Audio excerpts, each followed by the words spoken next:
So the flagship course offered at our institute is UPSC infinity అండి. UPSC infinity, infinity means life time validity అని అర్థం.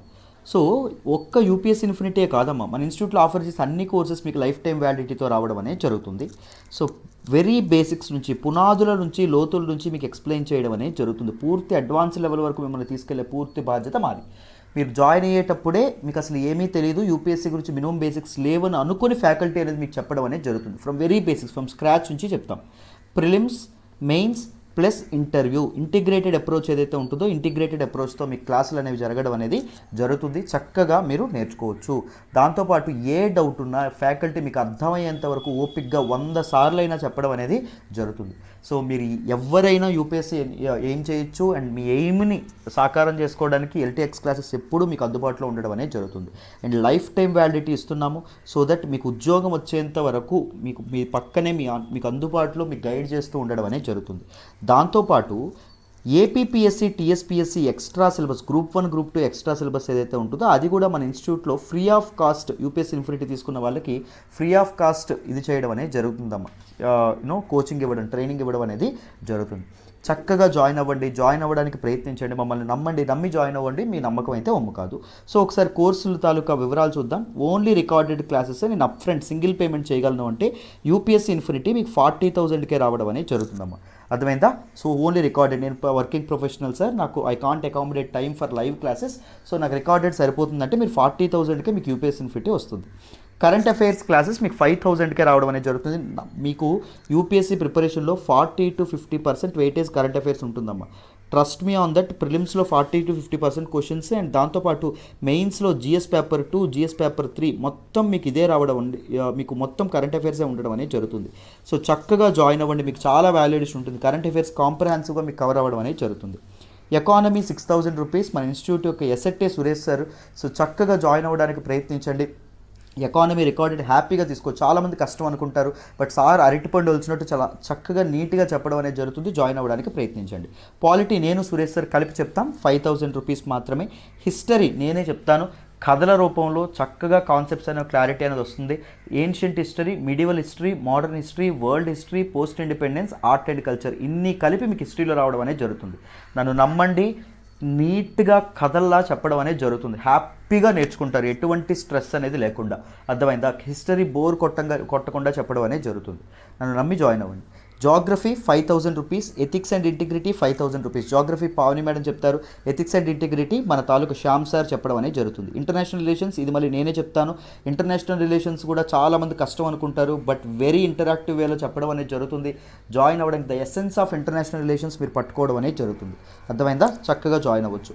Environment 3,000, science and technology 3,000, governance 3,000, society 3,000, internal security 3,000, disaster management కూడా 3,000. Governance కూడా నేనే చెప్పడం అనేది జరుగుతుంది. మీకు చక్కగా ఇది అవ్వడం అనే వాల్యూ ఎడిషన్ అనేది ఉండడం అనేది జరుగుతుంది. జాయిన్ అవ్వడానికి ప్రయత్నించండి, నన్ను నమ్మండి. ఓకేనా? మీ నమ్మకం అయితే అసలు ఒమ్ము కాదు.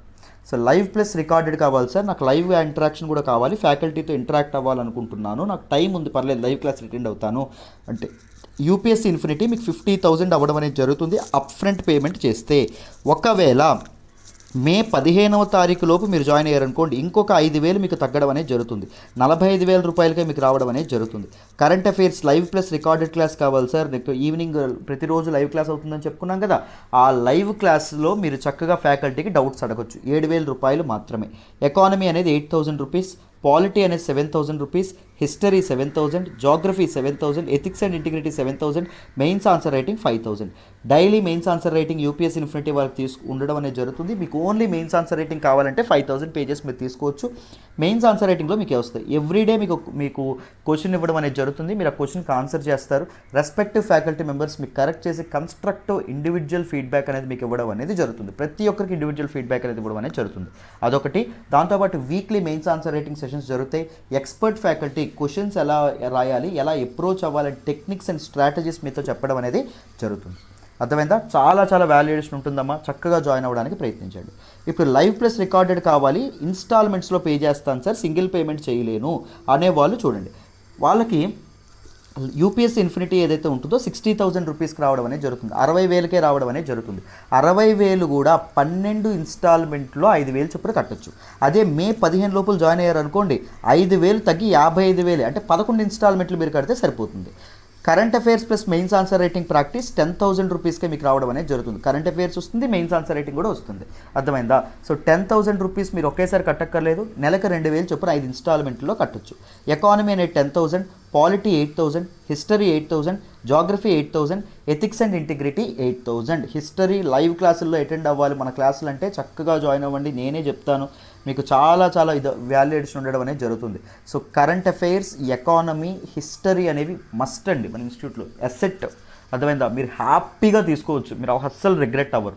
ఇన్నిసార్లు చెప్తున్నానంటే మీకోసమే చెప్తున్నాను. హిస్టరీలో అయితే ancient, medieval, modern, world, post independence, దాంతోపాటు ఆర్ట్ అండ్ కల్చర్, ఇన్ని కలిపి మీకు జస్ట్ చాలా తక్కువ కాస్ట్కి యూపీఎస్సీ లెవెల్లో నేర్చుకుంటారు. లైఫ్ టైం వ్యాలిడిటీతో వస్తున్నటువంటి కోర్సెస్. జాయిన్ అవ్వాలి అంటే ఇది ప్రత్యూష మేడం నెంబర్. చక్కగా ప్రత్యూష మేడం నెంబర్కి ఫోన్ చేసి 7893899553 ఈ నెంబర్కి ఫోన్ చేసి చక్కగా మీరు జాయిన్ అవ్వడానికి ప్రయత్నించండి. ఓకేనా? మమ్మల్ని నమ్మి జాయిన్ అవ్వండి అమ్మా. మీ నమ్మకం అయితే అస్సలు ఉమ్మైతే కాదు. ఓకేనా? ఇప్పుడు ఒక్కసారి కరెంట్ అఫైర్స్ కోర్స్ గురించి తెలుసుకుందాం.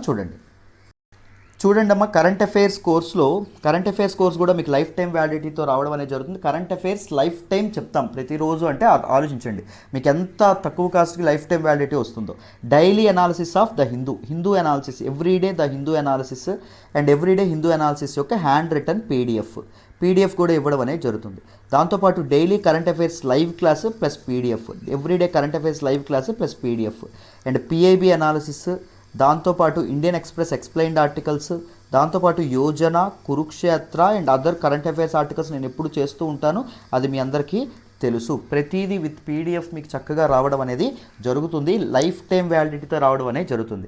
ఎవ్రీడే కరెంట్ అఫైర్స్ టెస్ట్ అనేది జరుగుతుంది. సో దట్ కరెంట్ అఫైర్స్లో మీ ప్రోగ్రెస్ అనేది మీరు ట్రాక్ చేసుకోవచ్చు. వీక్లీ రివిజన్ టెస్టులు కూడా మీకు జరగడం అనేది జరుగుతుంది. And complimentary access to UPSC mock టెస్ట్కి యాక్సెస్ అనేది లభిస్తుంది. టాపిక్ వైజ్ టెస్టులకి, గ్రాండ్ టెస్టులకి ఉపయోగించుకోండి. మమ్మల్ని నమ్మి జాయిన్ అవ్వండి, మీ నమ్మకం అయితే ఒమ్ము కాదు. Economic survey and budget analysis అనేది మన సురేష్ సారే చేస్తారు, అవి కూడా మీకు ఫ్రీ ఆఫ్ కాస్ట్ రావడం అనేది జరుగుతుంది. మెయిన్స్ ఆన్సర్ రైటింగ్ ప్రాక్టీస్ ఏదైతే ఉంటుందో మెయిన్స్ ఆన్సర్ రైటింగ్ ప్రాక్టీస్కి కూడా ఫ్రీ యాక్సెస్ అనేది ఉంటుంది. 10,000 ప్లాన్లో మీకు రావడం అనేది జరుగుతుంది. 10,000 కూడా ఒకేసారి కట్టక్కర్లేదు, నెలకి 2,000 చొప్పున 5 ఇన్స్టాల్మెంట్లో కట్టచ్చు. మెయిన్స్ ఆన్సర్ రైటింగ్లో ఏమొస్తుంది, ఎవ్రీడే మీకు క్వశ్చన్ ఇస్తారు, మీరు ఆన్సర్ చేస్తారు. రెస్పెక్టివ్ ఫ్యాకల్టీ మెంబర్స్ కరెక్ట్ చేసి మీకు కన్స్ట్రక్టివ్ ఇండివిజువల్ ఫీడ్బ్యాక్ అనేది ఇవ్వడం అనేది జరుగుతుంది. Weekly mains answer writing sessions జరుగుతాయి. ఎక్స్పర్ట్ ఫ్యాకల్టీ మీకు చక్కగా ఆన్సర్స్ ఎలా రాయాలి, ఎలా అప్రోచ్ అవ్వాలి, స్ట్రాటజీస్ ఏంటి, టెక్నిక్స్ ఏంటి, గైడ్లైన్స్ ఏంటి అన్నీ చెప్పడం అనేది జరుగుతుంది. ఎఫోర్డబుల్ ఫీలో అందించడం అనేది జరుగుతుంది. ఓన్లీ రికార్డెడ్ సరిపోతుంది సార్ కరెంట్ అఫైర్స్ నాకు అంటే 5,000 రూపీస్ మాత్రమే విత్ పీడిఎఫ్ వస్తుంది. Live plus recorded up front, live కూడా కావాలి సార్ అంటే 7,000 రూపాయలమ్మ. Live plus recorded plus instalments అయితే 10,000 రూపాయలు. 10,000 రూపాయలు ఒకసారి కట్టక్కర్లేదు, నెలకి 2,000 చొప్పున 5 ఇన్స్టాల్మెంట్లో మీరు కట్టచ్చు. అర్థమైందా? ఆలోచించండి, వైజ్ డెసిషన్ అనేది తీసుకోండి. అర్థమైందా? చక్కనైనటువంటి డెసిషన్ తీసుకోండి. ఇప్పుడు మన హిందూ అనాలిసిస్లోకి వెళ్దాం, జాగ్రత్తగా వినండి. ఈరోజు హిందూ అనాలిసిస్లో మనం మాట్లాడుకోబోయే మొదటి ఆర్టికల్ వచ్చేసి FCRA foreign contributions regulation act amendments crippling our work. Very important article regarding GS paper 2 గవర్నెన్స్లో మనం మాట్లాడుకోవడం అనేది జరుగుతుంది. ఈ పర్టికులర్ ఆర్టికల్ని నేను ద హిందూలోని ఢిల్లీ ఎడిషన్లో పేజ్ నెంబర్ 8 నుంచి సెలెక్ట్ చేసుకోవడం అనేది జరిగిందమ్మా. జాగ్రత్తగా వింటే క్లియర్గా అర్థమైపోతుంది, జాగ్రత్తగా వినండి. సో ఈ ఆర్టికల్ మీకు అర్థం కావాలంటే మీకు కొంత బ్యాక్గ్రౌండ్ అనేది అర్థం కావాలి. డీటెయిల్గా బ్యాక్గ్రౌండ్ చెప్తాను, జాగ్రత్తగా వినండి. సో మొదట గవర్నెన్స్లో ఒక ఇంపార్టెంట్ కాన్సెప్ట్ అనేది తెలుసుకోవాలి. That is good governance. Good governance ensure అవ్వాలి అంటే all the stake holders governance అంటే ఇంతకీ ఏంటి? పరిపాలన అని అర్థం. గవర్నెన్స్ అంటే ఏంటి? పరిపాలన అని అర్థం. సో గవర్నెన్స్ అనేది, బెటర్ గవర్నెన్స్ అనేది పీపుల్కి ఎన్ష్యూర్ అవ్వాలి అంటే all the stake holders of governance ఎవరైతే ఉంటారో వాళ్ళు కరెక్ట్గా పార్టిసిపేట్ చేయాలి. మొదట ఎవరు ఉంటారు? First stake holder of governance అంటే స్టేట్ ఉండడం అనేది జరుగుతుంది. అంటే గవర్నమెంట్, ప్రభుత్వం అని కూడా అంటాం. తర్వాత ఎవరు ఇది చేయడం అనేది జరుగుతుంది అంటే మార్కెట్ ఏదైతే ఉంటుందో మార్కెట్ ఉంటుంది. బెటర్ గవర్నెన్స్లో ప్రైవేట్ పార్టిసిపేషన్ కూడా సరిగ్గా ఉండాలండి. తర్వాత 3వ స్టేక్ హోల్డర్ ఏంటి అంటే సివిల్ సొసైటీ ఉంటుంది. సో మనం ఏమనుకుంటాం, గవర్నెన్స్లో ఓన్లీ గవర్నమెంట్ మాత్రమే ఉంటుంది, వాళ్ళు మాత్రమే గవర్నెన్స్ చేస్తారు అనుకుంటారు. కానీ గవర్నెన్స్లో మొత్తం వీళ్ళ ముగ్గురు కలిపి పార్టిసిపేట్ చేయడం అనేది జరుగుతుంది. These are the most important stakeholders of governance అని చెప్పి మనం అనడం అనేది జరుగుతుందమ్మా. అర్థమైందా? సో ఇక్కడ సివిల్ సొసైటీస్ ఏవైతే ఉంటాయో civil societies play a very very important role. ఎందుకు అంటే ఫర్ గుడ్ గవర్నెన్స్ మనకి ఏం కావాలి అంటే ట్రాన్స్పరెన్సీ అనేది కావాలి. ఏం కావాలండి? ట్రాన్స్పరెన్సీ అనేది కావాలి, అకౌంటబిలిటీ అనేది కావాలి. ఏం కావాలండి? అకౌంటబిలిటీ అనేది కూడా కావాలి. అండ్ గవర్నమెంట్ కొన్ని విషయాలను నెగ్లెక్ట్ చేస్తూ ఉంటుంది, కొన్ని చెయ్యలేక నెగ్లెక్ట్ చేస్తూ ఉంటుంది, కొన్ని కావాలనే ఫ్రమ్ పొలిటికల్ రీజన్స్ వల్ల కొన్ని విషయాలు నెగ్లెక్ట్ చేస్తూ ఉండడం అనేది జరుగుతుంది. ఆ నెగ్లెక్ట్ చేసేటటువంటి ఈ ప్లాట్ఫామ్స్, స్ట్రీమ్స్ ఏవైతే ఉంటాయో, ఆ తాలూకా సెక్టార్స్ ఏవైతే ఉన్నాయో వాటిలో బెటర్ గవర్నెన్స్ కావాలి అంటే సివిల్ సొసైటీస్ ఏవైతే ఉన్నాయో అవి అవసరం.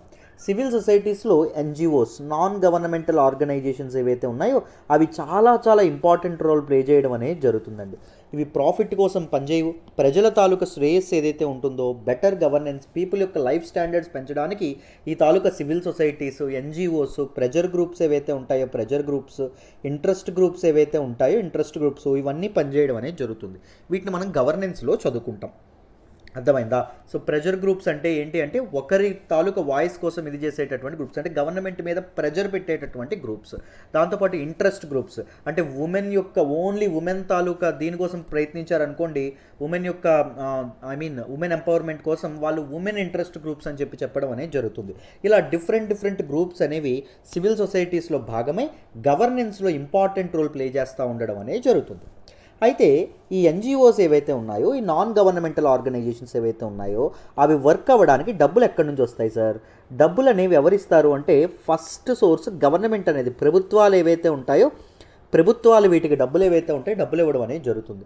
దాంతోపాటు కంట్రిబ్యూషన్స్ ఏవైతే ఉన్నాయో, కంట్రిబ్యూషన్స్ అంటే గ్రాంట్స్, కంట్రిబ్యూషన్స్, పీపుల్ డొనేషన్స్ చేస్తూ ఉంటారండి ఈ ఎన్జిఓస్కి.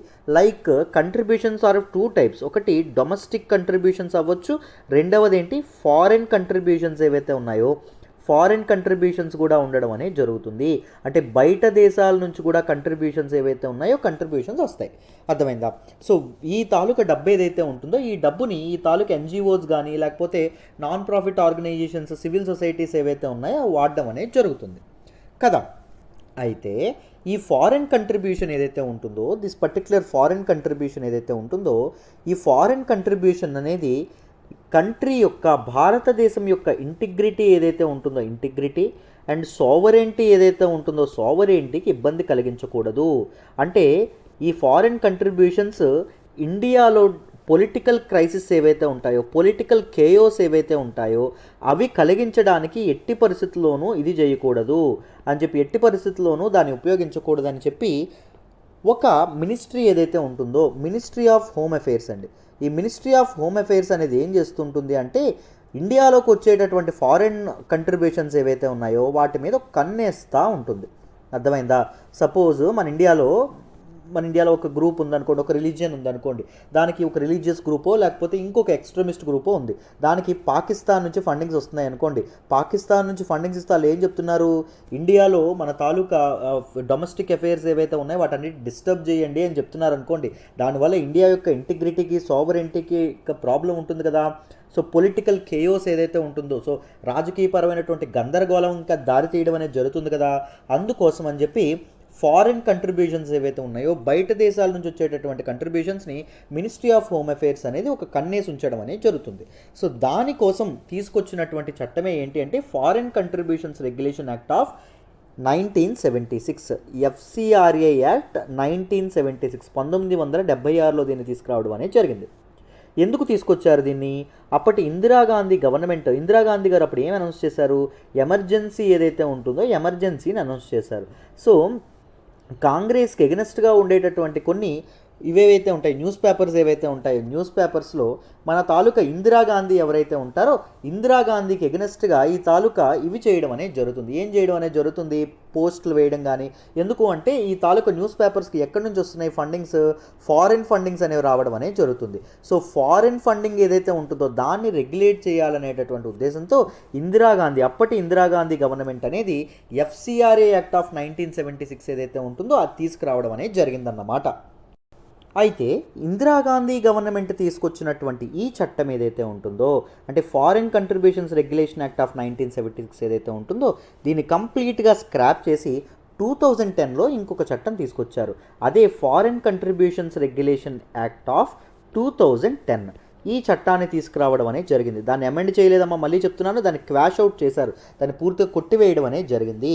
ఈ ఫారిన్ కంట్రిబ్యూషన్ రెగ్యులేషన్ యాక్ట్ ద్వారా ఏం చేశారు అంటే, foreign funding of persons in India is regulated under FCRA act అని చెప్పారు. సో ఇది ఏం రెగ్యులేట్ చేస్తుంది?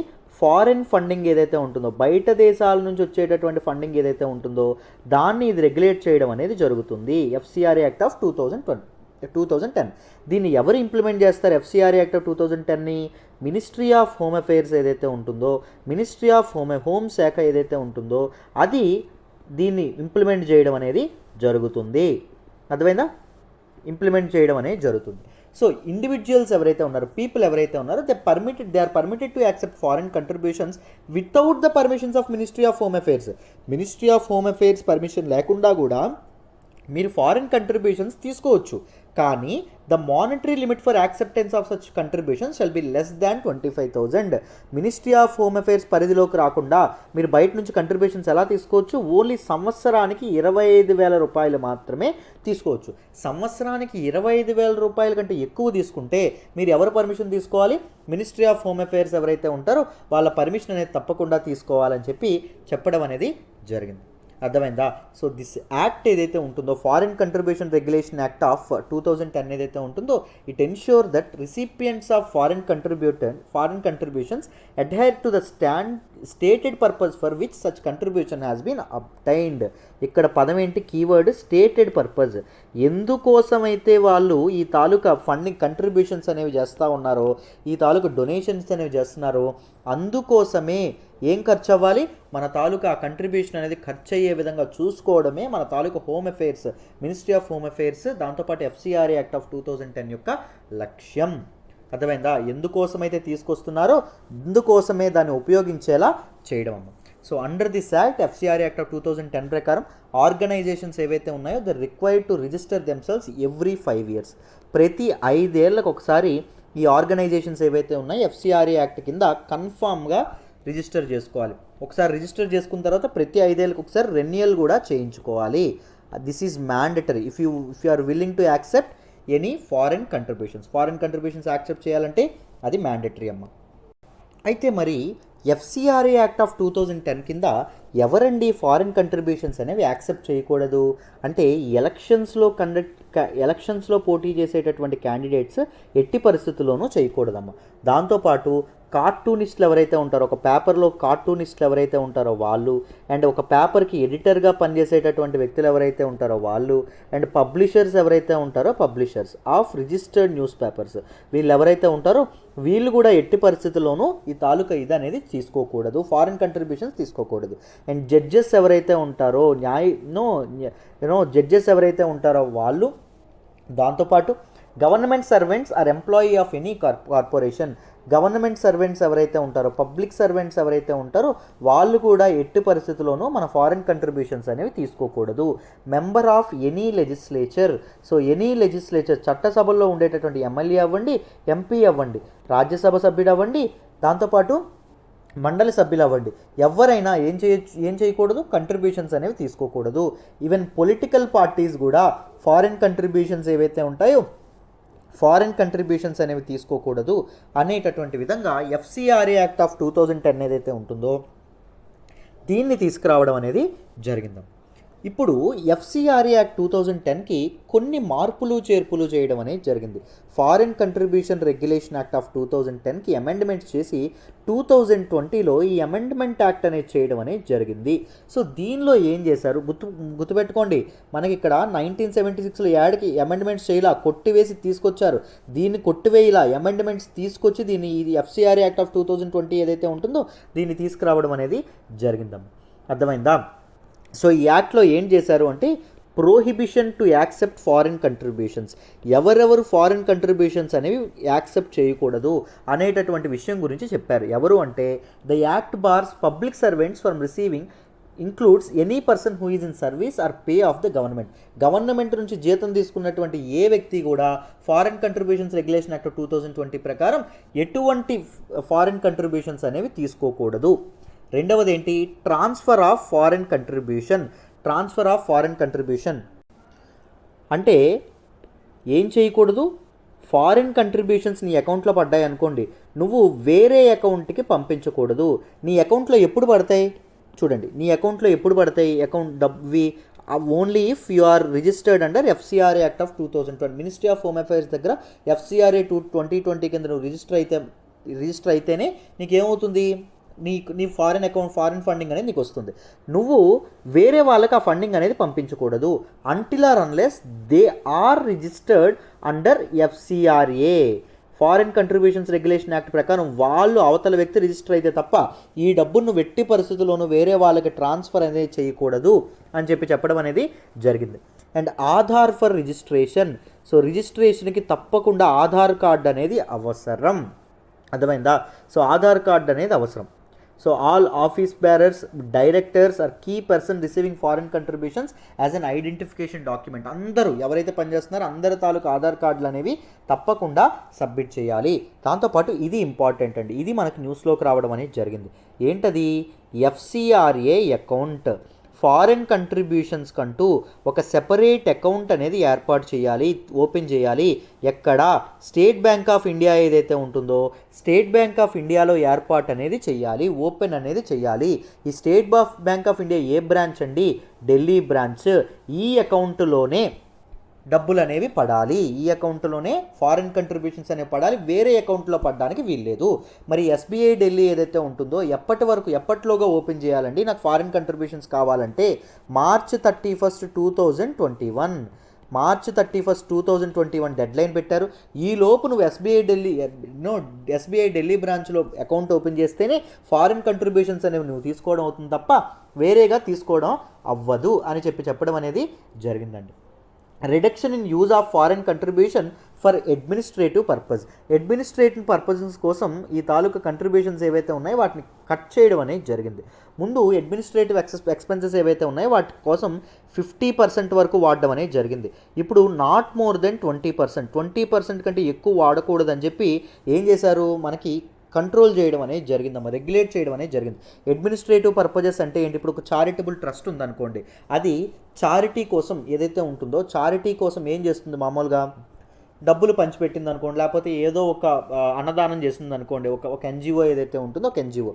మరి ఆ అన్నదానం చేసే వాళ్ళకి ఏమి ఇవ్వాలి? జీతాలు ఇవ్వాలా? అవన్నీ అడ్మినిస్ట్రేషన్ కింద రావడం అనేది జరుగుతుంది. అర్థమైందా? సో అడ్మినిస్ట్రేటివ్ ఎక్స్పెన్సెస్ ఏవైతే ఉన్నాయో అవి టోటల్ కంట్రిబ్యూషన్స్లో ఓన్లీ 20% ఖర్చు పెట్టాలి తప్ప 20% కంటే ఎక్కువ ఖర్చు పెట్టకూడదు అని చెప్పి మనకి చెప్పడం అనేది జరిగింది. Surrender of certificate.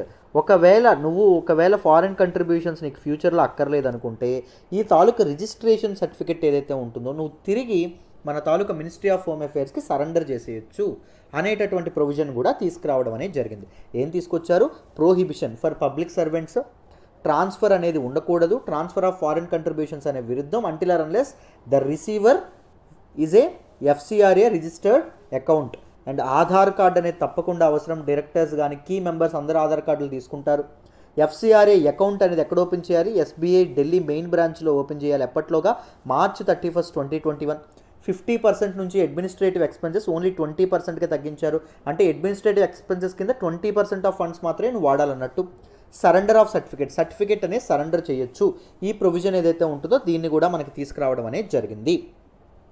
రైట్, ఇప్పుడు మనకి ఫారిన్ కంట్రిబ్యూషన్స్ రెగ్యులేషన్ యాక్ట్ ఏదైతే ఉంటుందో దీని గురించి మీకు అర్థమైందని అనుకుంటున్నాను. ఇప్పుడు మరి న్యూస్లోకి ఎందుకు మనకి ఈ తాలూకా చట్టం ఏదైతే ఉంటుందో ఈ తాలూకా యాక్ట్ ఏదైతే ఉంటుందో అది రావడం అనేది జరిగిందో జాగ్రత్తగా వినండి, మీకు ఈజీగా అర్థమైపోతుంది. ఒక నాన్ గవర్నమెంటల్ ఆర్గనైజేషన్ ఏదైతే ఉంటుందో అది ఢిల్లీ హైకోర్టుని రీసెంట్గా సంప్రదించడం అనేది జరిగిందమ్మా. ఎవరికి? ఢిల్లీ హైకోర్టుకి సంప్రదించడం అనేది జరిగింది. ఏంటి పిటిషన్ పెట్టుకుంది? మినిస్ట్రీ ఆఫ్ హోమ్ అఫైర్స్ ఢిల్లీలో అకౌంట్ ఓపెన్ చేయమన్నారు కదా, మార్చ్ 31 డెడ్లైన్ ఒకటి పెట్టారని చెప్పామా. ఇక్కడ ఈ డెడ్లైన్ అనేది క్వాష్ చేయండి, ఈ డెడ్లైన్ని ఎక్స్టెండ్ చేయండి అని చెప్పడం అనేది జరిగింది. అర్థమైందా? పిటిషనర్ ఇంకా ఏం ఆర్గ్యూ చేశారంటే know that it apply to open the account before the March 34 deadline, but administrative delays ఏవైతే ఉన్నాయో బ్యాంక్ వైపు నుంచి COVID-19 డిలేస్ ఉన్నాయి లాక్డౌన్స్ వల్ల, దాంతోపాటు బ్యాంకుల వైపు నుంచి అడ్మినిస్ట్రేటివ్ డిలేస్ ఏవైతే ఉన్నాయో అవి ఉండడం అనేది జరిగింది. దాంతోపాటు మినిస్ట్రీ వైపు నుంచి రిజిస్ట్రేషన్ అనేది డిలే అవ్వడం అనేది జరుగుతుంది. దానివల్ల వాటి తాలూకా యాక్టివిటీస్ అనేవి కంప్లీట్గా ఇదవ్వడం, స్లో డౌన్ అవ్వడం అనేది జరిగిందమ్మ. అర్థమైందా? COVID-19 రిలీఫ్ అనేది ప్రొవైడ్ చేయలేకపోతున్నాం. ఆ స్టాఫ్కి అర్జెంట్ శాలరీస్ ఏవైతే ఉంటాయో శాలరీస్ కూడా ప్రొవైడ్ చేయలేకపోతున్నాం. ఎందుకు? అడ్మినిస్ట్రేటివ్ ఎక్స్పెన్సెస్ అనేవి మాకు తగ్గించేశారు కాబట్టి. అర్థమైందా? సో మా తాలూకా చారిటబుల్ యాక్టివిటీస్ ఏవైతే ఉన్నాయో charitable activities and educational activities ఏవైతే ఉన్నాయో ఎడ్యుకేషనల్ యాక్టివిటీస్ అనేవి విపరీతంగా తగ్గిపోవడం అనేది జరిగింది. దాని మీద చాలా ప్రభావం పడడం అనేది జరిగింది. గవర్నమెంట్ లాస్ట్ ఇయర్ తీసుకొచ్చినటువంటి ఈ తాలూకా ప్రొవిజన్స్ ఏవైతే ఉన్నాయో ఈ ప్రొవిజన్స్ మెనీ ఎన్జిఓస్ ఏవైతే ఉన్నాయో they are affected by the new regulations as they are hampering charitable work during the pandemic. ముఖ్యంగా COVID-19 లాంటి పాండమిక్ సమయాల్లో ప్రజలని ప్రభుత్వాలు అంత చేరిక కాకపోతే ప్రభుత్వాల మీద చాలా భారం ఉన్నప్పుడు ఎన్జిఓస్ అనేవి కీ రోల్ ప్లే చేస్తాయమ్మా. సో కరెక్ట్గా 2020లో గవర్నమెంట్ తీసుకొచ్చినటువంటి పని ఏదైతే ఉందో దానివల్ల ఎన్జిఓస్ అనేవి సరిగ్గా ఇదవ్వడం అనేది జరగట్లేదు. అర్థమైందా? ఒకప్పుడు ఒకవైపు దేశం అనేది తగలబడిపోతూ ఉంది, ఇంకొక వైపు మన తాలూకా సెంట్రల్ విస్తా లాంటి ప్రాజెక్టులు ఏవైతే ఉన్నాయో అవి ముందుకు తీసుకెళ్లడం అనేది జరుగుతుంది. ఎన్జిఓస్ ఏవైతే ఉన్నాయో ఎన్జిఓస్ లాంటివి బెటర్ గవర్నెన్స్కి చాలా అవసరం. వాటి తాలూకా నోరు నొక్కేయడం అనేది జరిగింది. అర్థమైందా? కంట్రిబ్యూషన్స్ అనేవి అసలు ఒకే అకౌంట్లో తీసుకోవాలి ఇలాంటి అడ్మినిస్ట్రేటివ్ రీజన్స్ వల్ల. ఒకవేళ నిజంగా పాత ఫ్రీడమ్ అనేది ఉంటే సుమారు మన ఇండియాలో ప్రతి 600 మంది పీపుల్ ఎవరైతే ఉంటారో ప్రతి 600 మెంబర్స్కి ఒక ఎన్జిఓ అనేది ఉండడం అనేది జరిగింది. అలా ఎన్జిఓస్ అనేవి సమర్థవంతంగా ఇన్ని ఎన్జిఓస్ ఉన్నందుకు వర్క్ చేస్తే పాండమిక్ను మనం ఈజీగా కంట్రోల్ చేయగలిగే వాళ్ళం. బట్ పరిస్థితి ఇప్పుడు నిజంగా చేయదాటిపోవడం అనేది జరిగింది. చాలా పబ్లిక్ పాలసీస్ ఏవైతే ఉన్నాయో they prove to be very wrong అండి. చాలా public policies they prove to be failures. అర్థమైందా? అవి జరగడం అనేది జరిగింది. సో ప్రజల తాలూకా ప్రాణాలు ఏవైతే ఉన్నాయో ప్రాణాలు అరచేతి పట్టుకొని చాలా ఇబ్బందులు పడడం అనేది జరుగుతుంది. మళ్ళీ చెప్తున్నానమ్మా, పరిస్థితులు అస్సలు బాగాలేవు. వీలైతే ఇంట్లో ఉండి ప్రిపేర్ అవ్వడానికి ప్రయత్నించండి అమ్మా, ఓకేనా? జాగ్రత్తగా ఇదవ్వడానికి ప్రయత్నించండి, రైట్? ఎందుకు అంటే ఒక ఇది ఉంటుంది, రోమ్ కింగ్ ఎవరైతే ఉంటారో ఆయన ఏం చేస్తారంటే దేశం తగలబడుతున్నప్పుడు ఒకవైపు ఫ్లూట్ వాయించడం అనేది జరుగుతుంది. ఫిడేల్ ఫ్లూట్ వాయిస్తూ ఉంటాడు. మన ప్రభుత్వాల పరిస్థితి కూడా అలాగే. దేశం ఒకవైపు తగలబడిపోతూ ఉంటే ఒకవైపు సెంట్రల్ విస్తా ప్రాజెక్టులు కానీ ఈఐ కట్టుకుంటూ ఉంటారు. అర్థమైందా? సో ప్రజల గురించి ఆలోచించే ప్రభుత్వాలు చాలా తక్కువ. సో వీలైనంత వరకు మీ ఫ్యామిలీని మిమ్మల్ని కాపాడుకోవాల్సిన బాధ్యత మీదే. సో జాగ్రత్తగా ఆలోచించి మూవ్ అవ్వడానికి ప్రయత్నించండి. మాస్కులు, సోషల్ డిస్టెన్సింగ్, శానిటైజర్స్ కూడా పాటించడానికి ప్రయత్నించండి అమ్మ, ఓకేనా? రైట్. సో ఈరోజు ఈ ఆర్టికల్ ఏదైతే ఉంటుందో ఇది మీ అందరికీ డీటెయిల్డ్గా అర్థమైందని అనుకుంటున్నాను బ్యాక్గ్రౌండ్ నుంచి. Let us move to the next article అమ్మ. ఈరోజు హిందూ ఎనాలిసిస్లో మనం మాట్లాడుకునే నెక్స్ట్ ఆర్టికల్ వచ్చేసి Hakki Pikki tribal wins a battle. Very important article అమ్మా. రిగార్డింగ్ జిఎస్ పేపర్ 1 సొసైటీలో మనం మాట్లాడుకుంటాం. అండ్ ఈ పర్టికులర్ ఆర్టికల్లో హక్కీ పిక్కీ ట్రైబల్ పీపుల్ ఎవరైతే ఉన్నారో వెరీ ఇంపార్టెంట్ థింగ్ అండి. యాంథ్రోపాలజీ ఆప్షనల్ స్టూడెంట్స్కి కూడా ఈ ట్రైబ్స్ గురించి చాలా ఇంపార్టెంట్ అండి. సో జాగ్రత్తగా వినండి, క్లియర్గా మీకు అర్థం అవడం అనేది జరుగుతుంది. ఈ పర్టికులర్ ఆర్టికల్ నేను ద హిందూలోని ఢిల్లీ ఎడిషన్లో పేజ్ నెంబర్ 10 నుంచి సెలెక్ట్ చేసుకున్నానమ్మా. జాగ్రత్తగా వినండి. మీకు ఇక్కడ ముందు న్యూస్లో ఏం చెప్పారో చెప్తాను, తర్వాత బ్యాక్గ్రౌండ్ చెప్పేస్తాను. న్యూస్లో ఏం చెప్పారు అంటే this Hakki Pikki tribal group ఏదైతే ఉంటుందో COVID-19తో జరిగినటువంటి బ్యాటిల్లో ఇది గెలిచిందని చెప్పి మనకి చెప్పడం అనేది జరిగింది. సో ఈ ట్రైబ్కి చెందినటువంటి వత్సల ఎవరైతే ఉన్నారో ఆయన వైరస్ని సక్సెస్ఫుల్గా బీట్ చేయడం అనేది జరిగింది. అండ్ ఆవిడ తాలూకా హస్బెండ్, చిల్డ్రన్ ఎవరైతే ఉన్నారో వాళ్ళు ఇప్పుడు సిమ్టమ్స్ అనే వాళ్ళకి డెవలప్ అవ్వడం అనేది జరిగిందంట. అర్థమైందా? ఒక్కసారి ఈ హక్కీ పిక్కీ ట్రైబ్ ఏదైతే ఉంటుందో దాని గురించి బ్యాక్గ్రౌండ్ తెలుసుకుందాం, జాగ్రత్తగా వినండి. సో దిస్ హక్కీ పిక్కీస్ ఎవరైతే ఉన్నారో హక్కీ పిక్కీ ట్రైబ్ ఏదైతే ఉంటుందో దీస్ ఆర్ నొమాడిక్ ట్రైబ్స్ అండి. సో నొమాడిక్ లైఫ్ స్టైల్ అనేది గడిపేవాళ్ళు, ఒక సంచార జీవితం గడిపేటటువంటి ఒక ట్రైబ్ ఏదైతే ఉంటుందో ఒక tribe. And it is based largely in Karnataka. ఎక్కువగా వీళ్ళు ఇప్పుడు ఎక్కడున్నారు? కర్ణాటక ఏదైతే ఉంటుందో కర్ణాటక ప్రాంతంలో ఉన్నటువంటి ట్రైబ్ అండి. ఇప్పుడు ప్రజెంట్ అక్కడ ఉండడం అనేది జరుగుతుంది. సో 1970స్లో 1970లో వాళ్ళకి రీహాబిలిటేషన్ అనేది, పునరావాసం అనేది కల్పించడం అనేది జరిగింది. ఎందుకు అంటే వాళ్ళు ఎక్కువగా వేటాడేటటువంటి బర్డ్ హంటింగ్ ఏదైతే ఉంటుందో, బర్డ్ హంటింగ్ని గవర్నమెంట్ ఏదైతే ఉంటుందో గవర్నమెంట్ బ్యాన్ చేయడం వల్ల, సో గవర్నమెంట్ బ్యాన్ చేయడం వల్ల మరి లైవ్లీహుడ్, ఉపాధి కోల్పోతారు కదా. సో అందుకు వీళ్ళకి రీహాబిలిటేషన్ సెంటర్స్ ఏవైతే ఉన్నాయో, పునరావాస కేంద్రాలు ఏవైతే ఉన్నాయో వాటికి తరలించడం అనేది జరిగింది.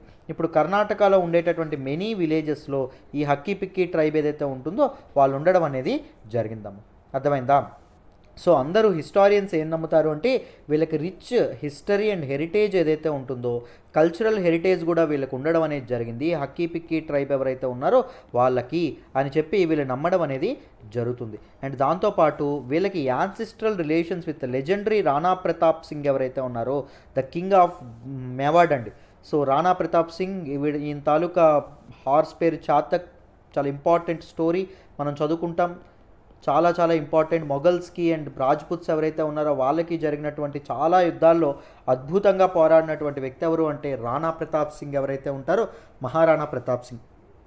ఈయన తాలూకా హార్స్ పేరు ఏం పేరమ్మా, చాతక్ ఏదైతే ఉంటుందో చాతక్, దాని పేరు మీదగానే ఒక స్కూటర్ కూడా రావడం అనేది జరిగింది. అర్థమైందా? So we are ancestors of Rana Pratap Singh అని చెప్పి హక్కీ పిక్కీస్ ఎవరైతే ఉన్నారో వీళ్ళు చెప్పుకోవడం అనేది జరుగుతుంది. And they are set to have migrated to southern India after their defeat with the Mughal Kings.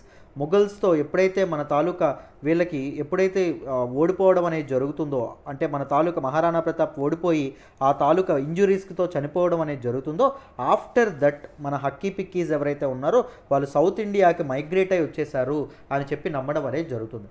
Exactly ancestors కాకపోయినా హిస్టారియన్స్ ఏం బిలీవ్ చేస్తారు అంటే మహారాణా ప్రతాప్ సింగ్ యొక్క ఆర్మీ ఏదైతే ఉంటుందో ఆర్మీలో వీళ్ళు ఇంపార్టెంట్ రోల్ ప్లే చేయడం అనేది జరిగింది, వాళ్ళ సైన్యంలో వీళ్ళు చాలా ఇంపార్టెంట్ రోల్ ప్లే చేయడం అనేది జరిగిందని చెప్పి నమ్మడం అనేది జరుగుతుంది. This is all about Hakki Pikki tribe అండి. Very very important. ఇలాంటి ట్రైబ్స్ న్యూస్లోకి వచ్చాయంటే తప్పకుండా మీకు ప్రిలిమ్స్లో మీరు క్వశ్చన్ ఎక్స్పెక్ట్ చేయొచ్చు. జాగ్రత్తగా నోట్ మేకింగ్ అనేది చేసుకోండి. నోట్ మేకింగ్ ఇబ్బంది అయితే please contact this number and join our current affairs course. Please consider joining our current affairs course. మీకే చాలా చాలా వాల్యూ అడిషన్ ఉంటుందమ్మా. మీకోసమే చెప్తున్నాను ఇన్నిసార్లు. ఆలోచించి వైజ్ డెసిషన్ అనేది తీసుకోండి. ఓకేనా? నెక్స్ట్ ఆర్టికల్ ఏదైతే ఉంటుందో నెక్స్ట్ ఆర్టికల్కి వెళ్దాం. జాగ్రత్తగా వినండి.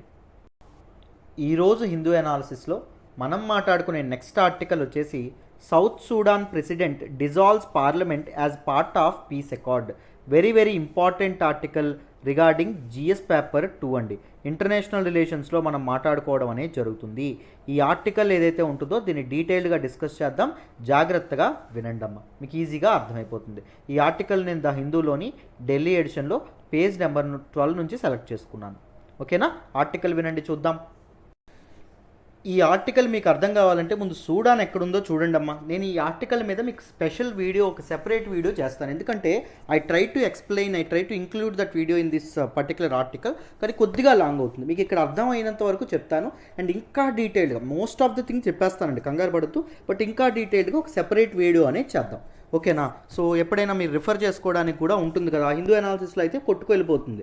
ఎప్పుడైనా మరి కరెక్ట్గా డేట్ పెట్టుకొని గుర్తుపెట్టుకోలేరు కదా. సెపరేట్ వీడియో చేశారనుకోండి, ఎప్పుడైనా దీని మీద వచ్చిందనుకోండి, సాయిరామ్ సార్ ఒకరోజు చెప్పారని చెప్పి మీరు అప్పుడు సూడాన్ సివిల్ వార్ మీద వీడియో చేస్తాను, Sudan civil war LTX class అని కొడితే మీకు వెంటనే ఆ వీడియో అనేది వచ్చేస్తుంది కదా.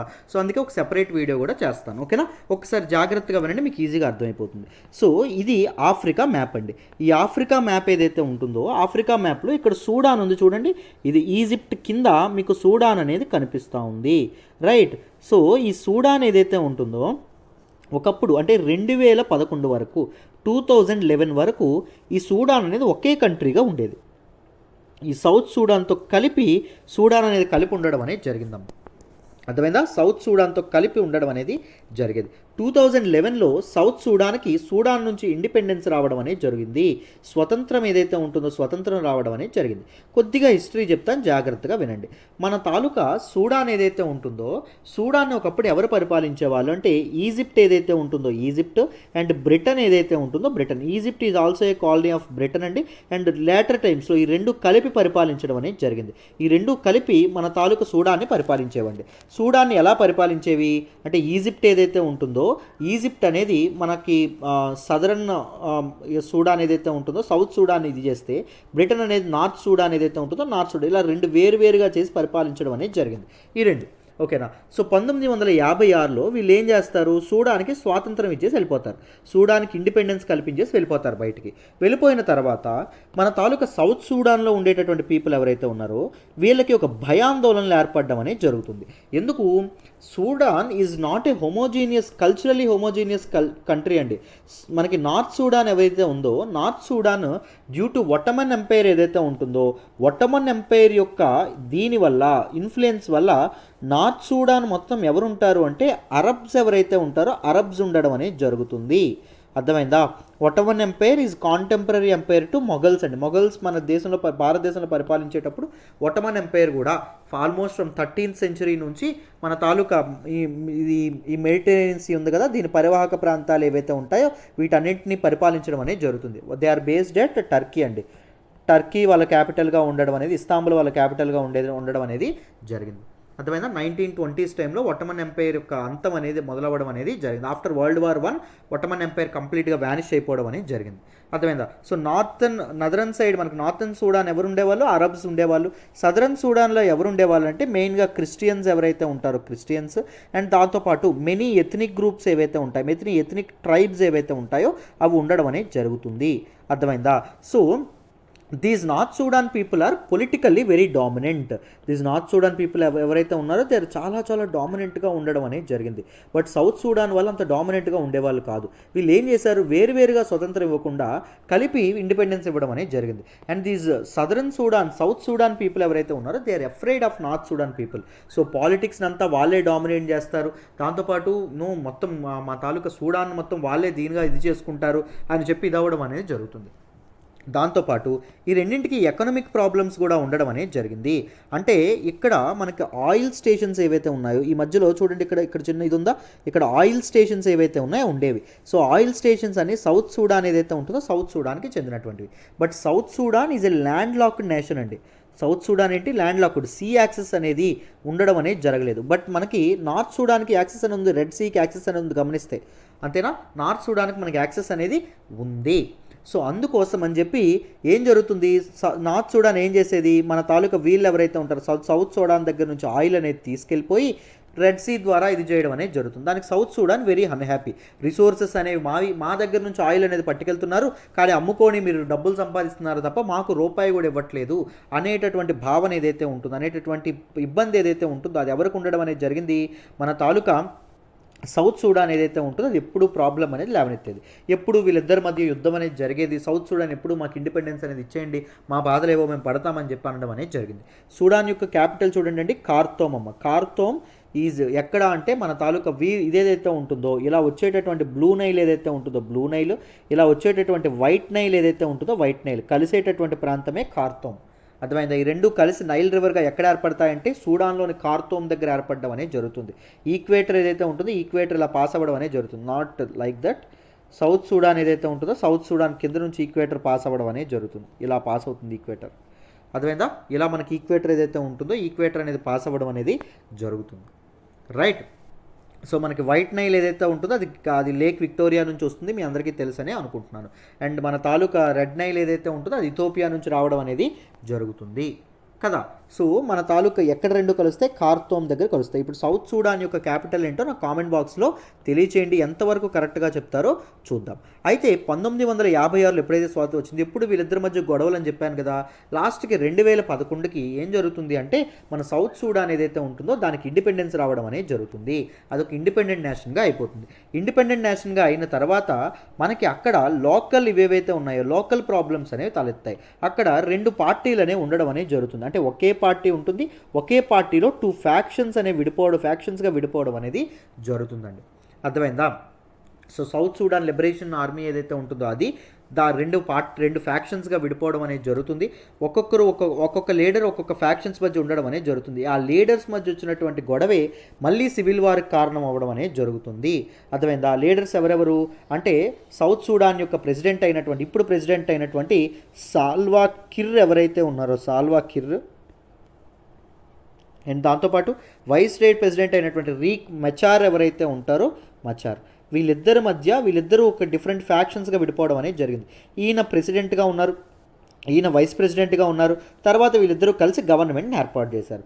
ఏర్పాటు చేసిన తర్వాత ఏమైంది, మన తాలూకా మెచార్, మన తాలూకా కిర్ ఎవరైతే ఉన్నారో ఆయన మీద చాలా ఆరోపణలు చేశారు. ఈయన మంచి ఆయన కాదు, మంచి వ్యక్తి కాదు, సో మొత్తం డిక్టేటర్షిప్ అనేది ఫాలో అవ్వడం అనేది జరుగుతుంది. సో మా తాలూకా ట్రైబ్ ఏదైతే ఉంటుందో సాల్వా కిర్ అనేటటువంటి వ్యక్తి మన తాలూకా సౌత్ సూడాన్లో 35% పాపులేషన్ ఏదైతే ట్రైబ్ ఉంటుందో దానికి రిప్రజెంటేటివ్గా ఉండడం అనేది జరిగింది. మచార్ అనేటటువంటి వ్యక్తి ఎవరైతే ఉన్నారో 15% పాపులేషన్ ఆఫ్ సౌత్ సూడాన్ ఎవరైతే ఉన్నారో వాళ్ళని రిప్రజెంట్ చేస్తారనమాట.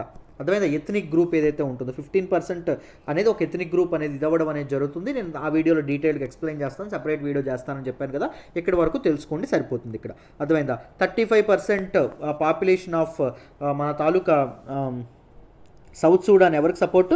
సాల్వా కిర్ ఎవరైతే ఉంటారో ఆయనకి సపోర్టు. సో మచార్ చేసినటువంటి ఆరోపణలకి సాల్వా కిర్ ఏం చేశారు, వైస్ ప్రెసిడెంట్గా మచార్ని తొలగించాలనేటటువంటి పన్నాగం పన్నడం అనేది జరిగింది.